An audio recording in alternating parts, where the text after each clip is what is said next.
Okey, seterusnya kita akan masuk tentang topik moderasi pula. Moderasi pemakahan. Satu mekanisme penyemakan peraturan pemakahan dan pemeriksa skrip jawapan bagi memastikan pemakahan adalah konsisten, adil dan tiada perbezaan makah yang terjadi di antara pemeriksa. Itu adalah maksud moderasi. Untuk makluman tuan-tuan dan puan-puan, proses moderasi bukan bermaksud isi borang moderasi. Bukan. Proses moderasi bermula ketika soalan dibangunkan. Proses moderasi bukan hanya sekadar mengisi borang moderasi B sahaja. Proses moderasi itu berlaku ketika soalan dibangunkan. Sebenarnya untuk moderasi dia ada 3. Ada A, B dan C. Bukan 1. Okey. Apa dia A, B dan C? Nanti kita akan teruskan. Yang saya nak sampaikan di sini adalah maksud moderasi bukan hanya sekadar mengisi borang moderasi B yang tuan-tuan dan puan-puan biasa buat tu. Moderasi berlaku ketika soalan dibangunkan, terutamanya bagi soalan pentafsiran berterusan yang mana BPN telah mengeluarkan surat bahawa semua perkara berkaitan pentafsiran berterusan boleh diselaraskan bergantung kepada program atau tidak selaras bergantung pada institusi. Seterusnya, proses pentafsiran program merupakan proses moderasi. Okey. Proses tentang moderasi ini juga bukan hanya di dalam PK Kuantan saja. Dia juga dinyatakan di dalam standard MPA, ITEC dan TTAC. ITEC dan TTAC ini politeknik lah. Kita tak ada pengiktirafan ITEC dan TTAC ini. Ini adalah proses kerja. Proses kerja di dalam perancangan pelaksanaan moderasi. Yang pertama, di pihak TPA melantik penyelaras moderasi program jabatan atau program. Yang kedua, TPA dan TPA melantik penyelaras moderasi khusus dan pemeriksa kedua. Tugas proses kerjanya seterusnya adalah penyelaras moderasi jabatan dan program, merancang pelaksanaan moderasi di peringkat jabatan atau program. Kemudian penyelaras moderasi jabatan atau program, memberi taklimat kepada penyelaras moderasi khusus bagi setiap program. Dan yang seterusnya adalah kerjanya. Okey, so dekat sini anda nampak ada beberapa lantikan yang perlu dilakukan. Yang pertama adalah penyelaras moderasi jabatan, pegawai exam lah. Yang kedua, penyelaras moderasi program, penyelaras exam khusus. Yang ketiga adalah penyelaras moderasi khusus ataupun penyelaras khusus. Yang kedua, yang last sekali adalah pemeriksa kedua. Okey, pelan moderasi pemakahan. Pelaksanaan moderasi pemakahan di politeknik dan komuniti boleh dilaksanakan sama ada secara bersemuka atau dalam talian. Pelaksanaan moderasi perlu ditentukan oleh jabatan akademik di bawah pemantauan TPA. Penyelaras moderasi jabatan atau program perlu merancang pelaksanaan moderasi dengan merujuk pada takwim pentadbiran di institusi bagi tujuan penyelarasan. Kalau tengok kepada kenyataan yang pertama ni, pelaksanaan moderasi pemakahan di politeknik dan kolej komuniti boleh dilaksanakan sama ada secara bersemuka atau dalam talian. Maksudnya, moderasi boleh dilakukan online dan juga bersemuka. Moderasi yang mana yang boleh dilakukan secara online dan bersemuka ni? Moderasi A sahaja. Moderasi ada 3 tuan-tuan dan puan-puan. Yang pertama adalah moderasi A. Moderasi A adalah moderasi skema pemakahan. Yang kedua adalah moderasi B. Moderasi B adalah moderasi skrip jawapan pelajar.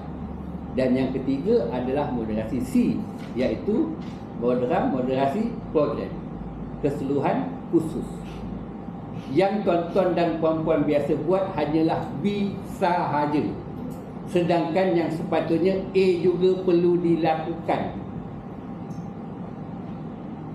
Terutamanya bagi khusus yang melibatkan 2 kelas yang berbeza, diajar oleh 2 pensyarah yang berbeza. Yang ini memang saya tak jumpa di mana-mana. Moderasi A. Tidak ada orang yang buat moderasi A. Padahal wajib. Bagi khusus yang diajar untuk 2 kelas yang berbeza, dan dua pensyarah yang berbeza.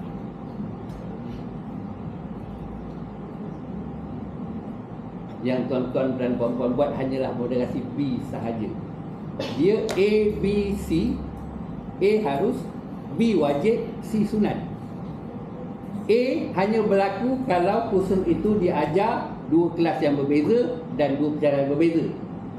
B wajib, dua kelas ke, satu kelas ke, wajib buat.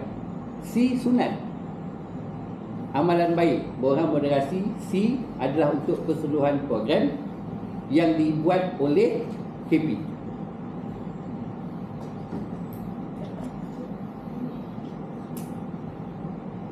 Yang biasa saya jumpa hanyalah B sahaja. A saya tak pernah jumpa.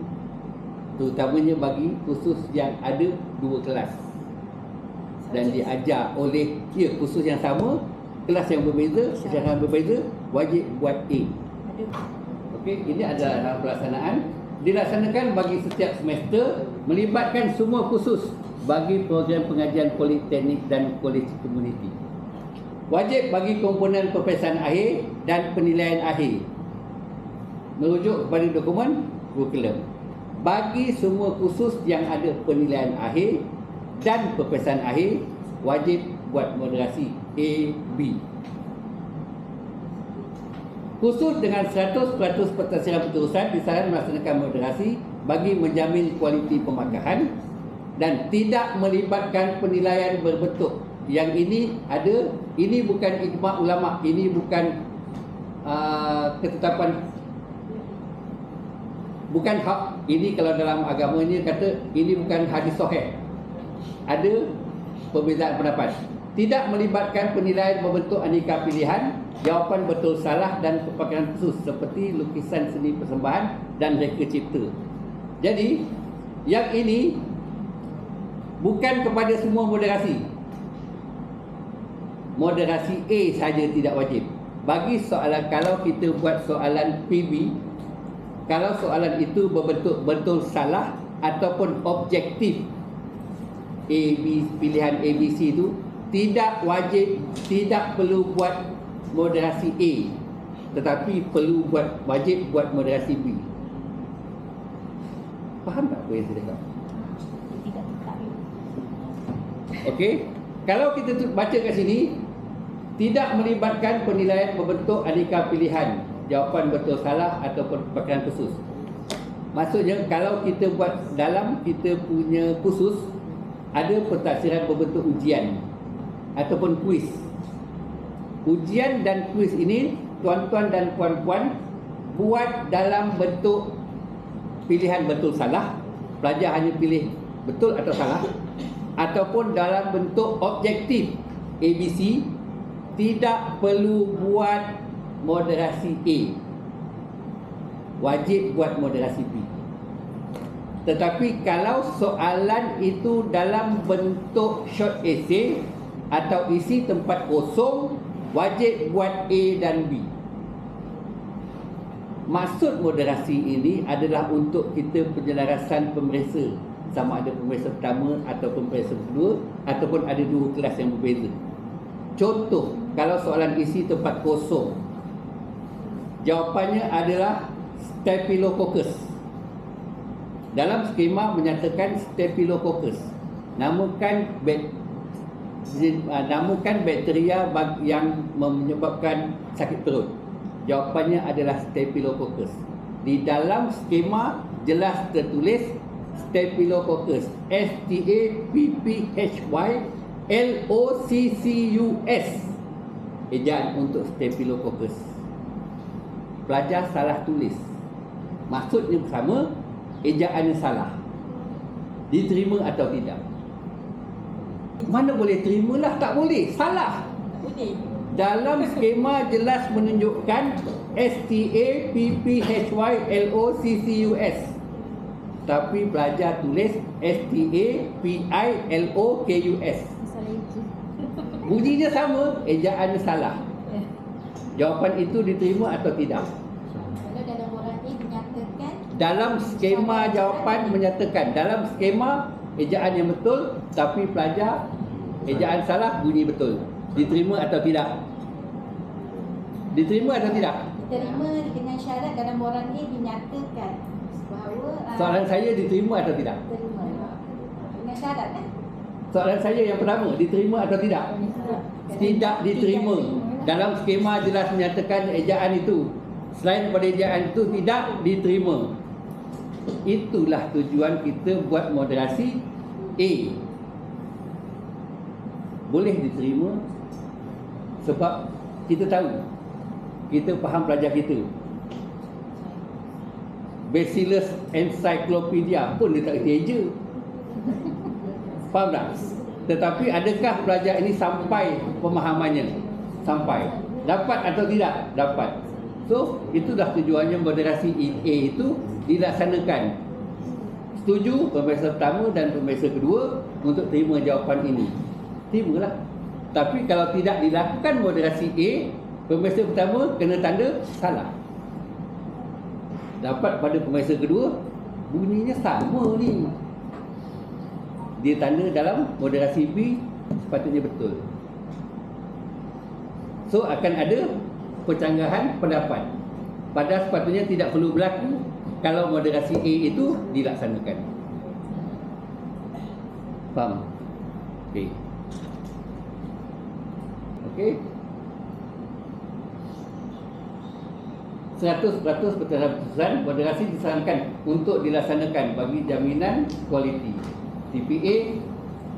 TPA atau ketua program diberi autoriti untuk pemilihan jenis pentadbiran yang akan dimoderasikan.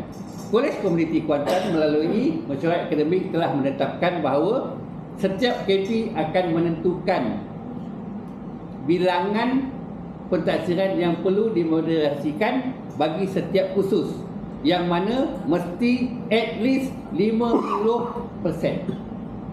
Contohnya kalau kursus itu ada 7 pentadbiran, hanya 4 yang perlu dimoderasikan, lagi 3 tak perlu. Penetapan Kolej Komuniti Kuantan, bagi setiap kursus hanya sekurang-kurangnya 50% daripada bilangan pentadbiran bagi kursus tersebut mesti dimoderasikan, dan keutamaan adalah kepada pentadbiran berbentuk teori. Kalau ada ujian, ujian wajib dipilih. Kalau ada kuis, kuis wajib dipilih. Kalau tak cukup, baru boleh tambah dengan tugasan, dengan pembentangan, dengan kerja amali, ujian amali. Tetapi keutamaan mesti diberikan kepada pentadbiran berbentuk teori. Betul je, Dana? Betul.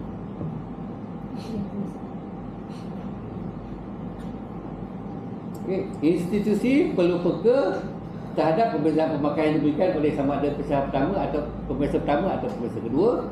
Sekiranya terdapat perbezaan yang ketara, moderasi wajar dilaksanakan. Dan yang ketiga, kursus yang dinilai oleh seorang pensyarah juga perlu diambil perhatian dari segi kewajaran dalam memberikan pemakaian dalam setiap jenis pentadbiran. Walaupun kursus itu satu kursus diajar untuk satu kelas dan diajar oleh satu pensyarah, perlu proses moderasi juga. Perlu lantik pemeriksaan kedua juga. Amalan yang baiknya adalah disusun mengikut kategori, sama ada tinggi ke rendah ataupun rendah ke tinggi. Tetapi dalam kumpulan yang sama lah, jangan ikut nombor pendaftaran pelajar. Sebab di dalam garis panduan mana-mana dinyatakan satu sampel tinggi, satu sampel sederhana, satu sampel rendah. Jadi susun tinggi ke rendah. 3 amalan yang baik. Dan juga cara pengisian borang moderasi B. Borang moderasi B diisi oleh siapa? Pemeriksa pertama ke pemeriksa kedua? Borang moderasi B diisi oleh pemeriksa kedua. Oh ya. Pemeriksa kedua yang isi borang moderasi B. Ini buku Ini dalam buku. Dalam garis panduan menyatakan, saya tak kata mesti buat. Saya faham. TPA pun faham. Pelaksanaan tuan-tuan bukan begitu. Tetapi perlu tahu dan perlu dijawab begitu. Kalau ditanya oleh panel akreditasi atau auditor, siapa yang isi? pemeriksa kedua. Borang moderasi B diisi oleh pemeriksa kedua, bukan pensyarah khusus atau pemeriksa pertama.